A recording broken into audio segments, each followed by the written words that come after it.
Hi everyone, welcome back to 78 Reflections. My name is Patty Elaine, and I thought I would bring you up here on our walk to talk about the seasonal shift from second winter to Ostara.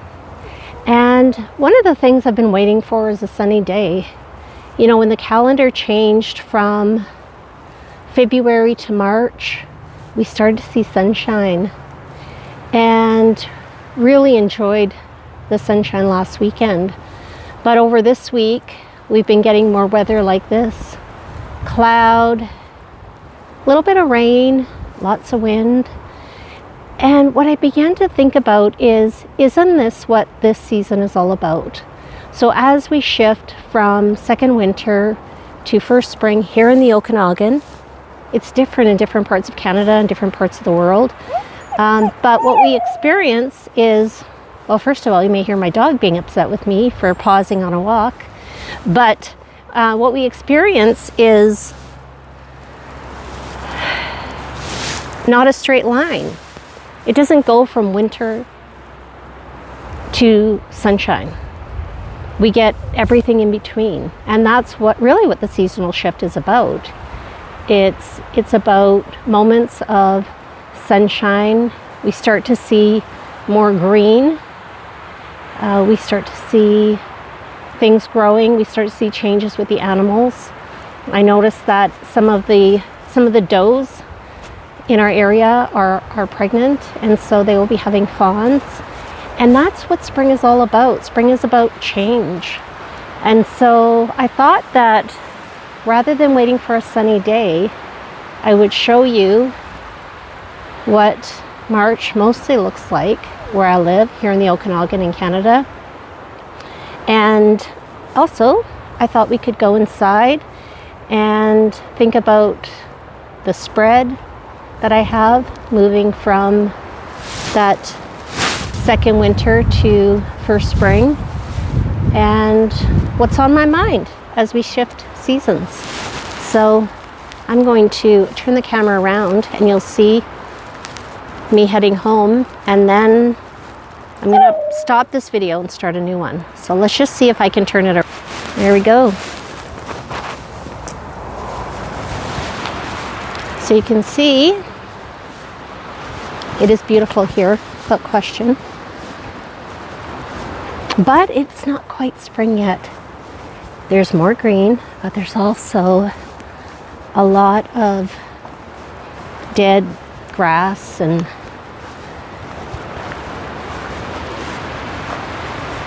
you can see forest fire has been through here at some point.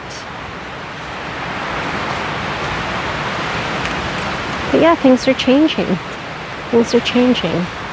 So Jake and I are going to go back home, and then we will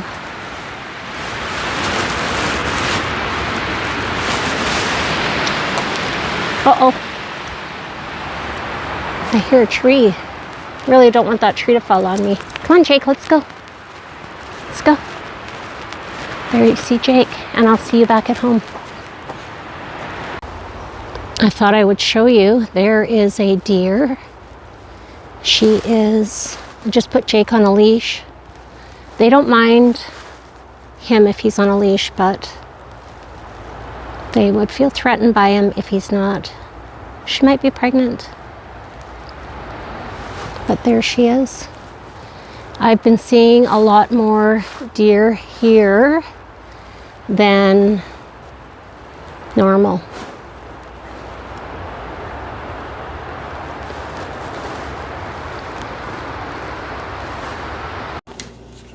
Now that we're home and Jake has had his supper, I thought we could take a look at the spread. And you might remember from last season that I really enjoy this Wheel of the Year book by Fiona Cook and Jessica Rue. And if you have it, you can see that there are pages for each of the Sabbats. And so if you look at Ostara, you may get some inspiration. I know that I really enjoy flipping through this. And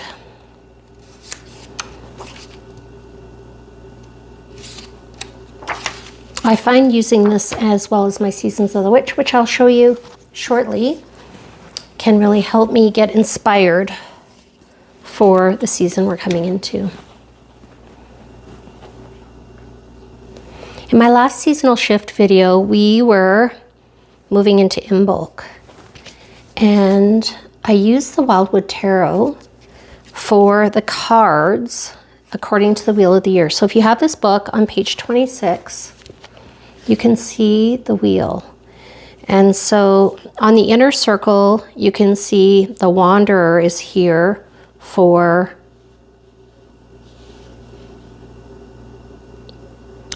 this is midwinter solstice. We have the Wanderer, and then we have here for Imbolc, we had the Ancestor and the Pole Star. Now we're going to move this way, and you can see we're going to get some new cards, and that's what I'm going to show you here. So for going into Imbolc, the Wanderer, the Free Spirit, taking a leap into the dark with blind faith. After the rest of winter, we had the Ancestor appear. And if you watch the video, you'll know I complained about the ancestors banging on that loud drum, trying to wake me out of my slumber from the witch's rest. And I was very resistant to this loud beating of the drum. In the guidebook, it talks about the ancestor beats its drum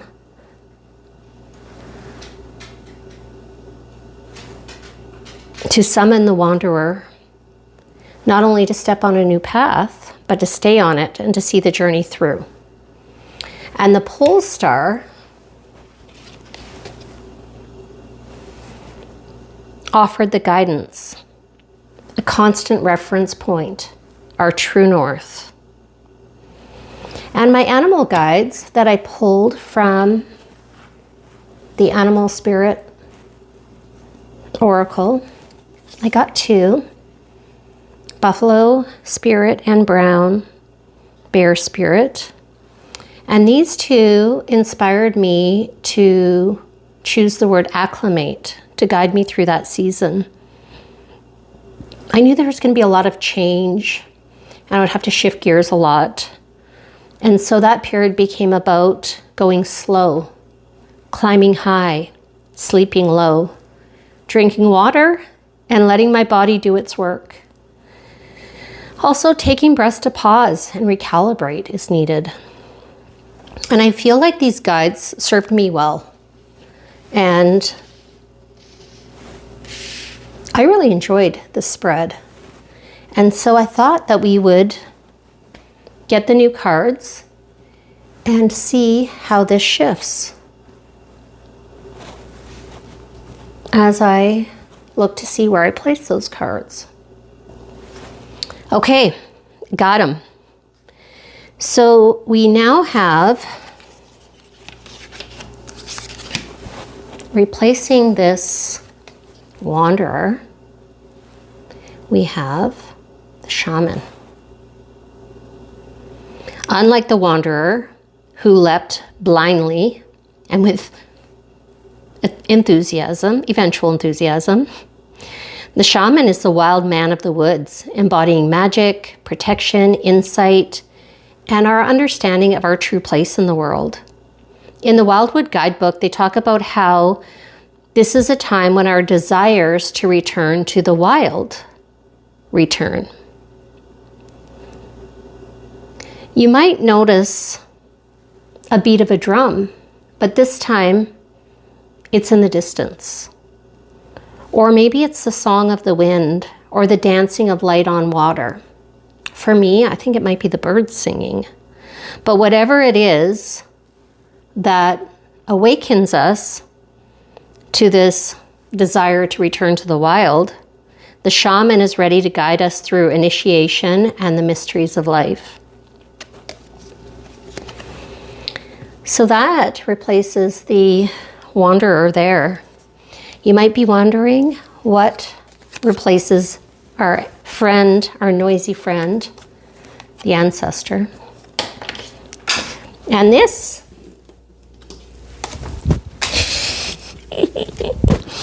and this one is not noisy at all. In fact, the archer looks super stealth to me. And, you know, the ancestor, the guidebook talks about the ancestor encouraging us to start on the journey. And the archer is about acceleration. With bow poised and gaze steady, the archer reminds us that the most powerful way to release our arrow is when we are relaxed, deliberate, and aligned. And so then what do we have in place of this pole star here? Well, we have the stag.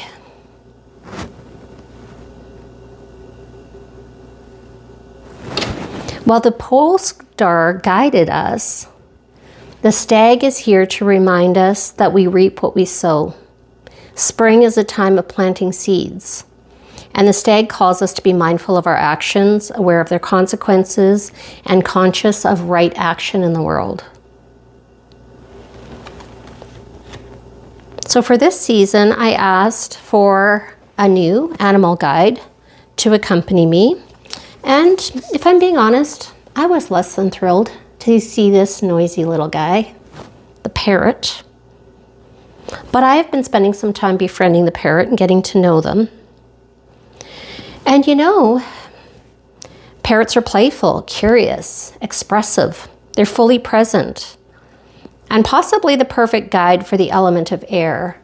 Whereas Imbolc, it was the element of earth. And so buffalo spirit and brown bear spirit were great guides for that.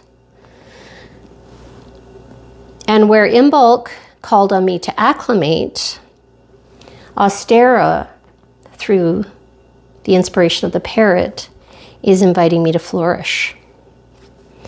And so I'll show you my journal in a minute here.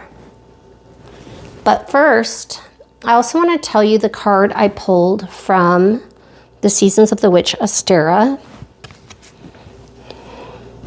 And it was Peach Moonstone. I also happen to have a Peach Moonstone. And so I'm going to show you my journal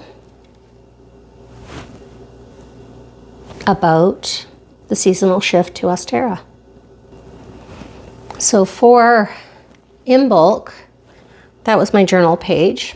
Acclimate, you can see the brown bear there.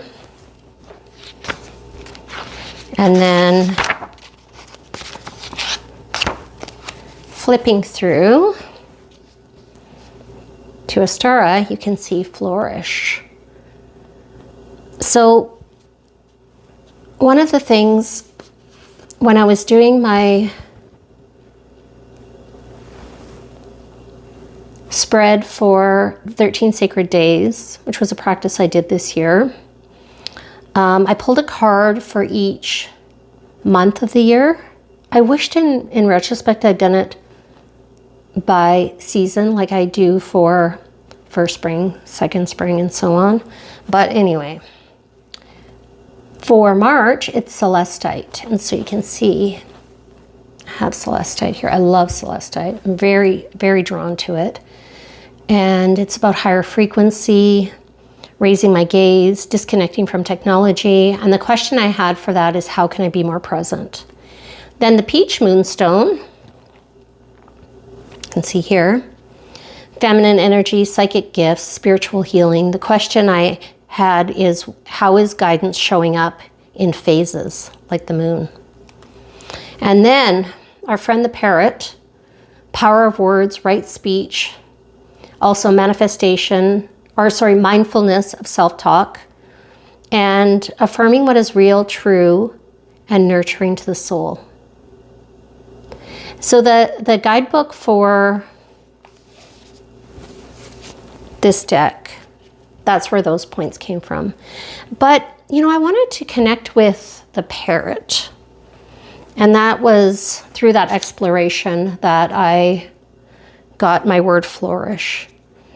And through that, because I can only be me, I researched the parrot. And one of the things I found is that parrots don't automatically talk, at least most of them don't. In fact, they have to be encouraged to find their voice. And you probably know that parrots mimic, and so the way that you help them find their voice is by speaking to them. And I realized that through second winter, I really lost my voice. And so I thought maybe the parrot could encourage me to find my unique voice again.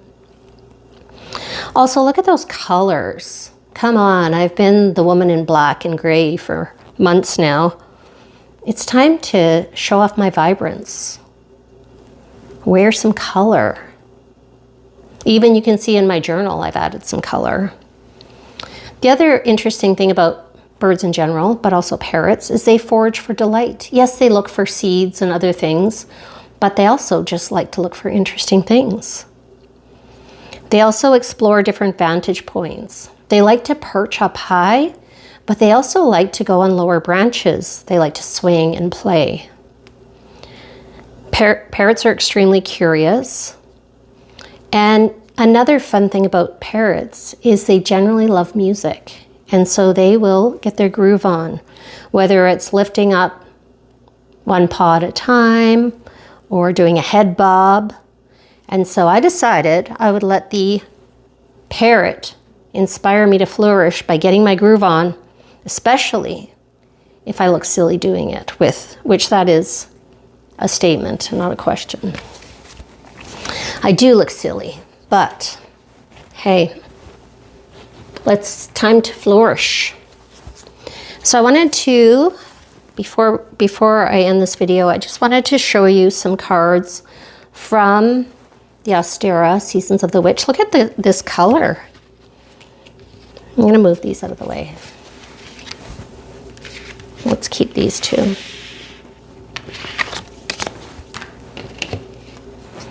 And I wanted to show you some of these beautiful cards. You know, I think this was the first deck I ever got, and I do really like it. So one of the things that is helpful for me, if I'm having trouble embracing the new season or connecting with it, I enjoy flipping through these. And often what I'll do is I'll make a little menu in my journal of seasonal things that I would like to do. For example, I was just messaging my friends this morning about doing high tea at this really cute local, it's kind of like a bakery. Aries season is soon. I will be doing my Aries deck and walk soon. That was the doorbell. Spring cleaning. It is time for some spring cleaning, trust me. I will be doing my Aries deck and stroll soon. So if you're interested in that, watch for that.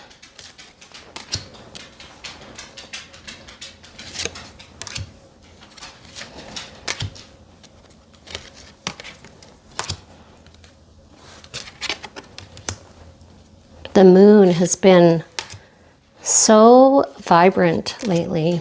We've been lucky to have some clear nights when the full moon was out.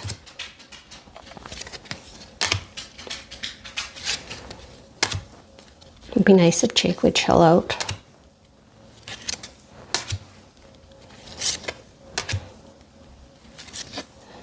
A simmer pot. You know, one of the things I feel like in this season is sort of awakening the senses. Spring Equinox is soon. I have been using aromatherapy. I have been using, been doing that more lately. Went on a spring hike today. The birds are definitely awake. You can see I don't have daffodils, but I have some tulips here. Aquamarine, I do have aquamarine stone.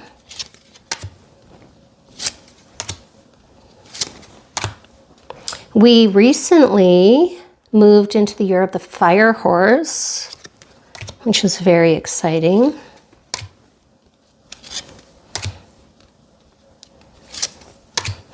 So I would love to know how you're feeling. Are you feeling your energy shift?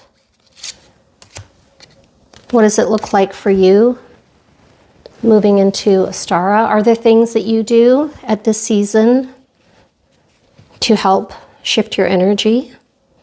I would love to hear that in the comments. But thank you for being with me today. I hope you enjoyed this kind of unique video. But I hope that you will like this video if you do. Subscribe if you want to hear more from me. And I look forward to seeing you in the next one. And until then, may the cards bring us truth bombs when we need it and gentleness when we don't.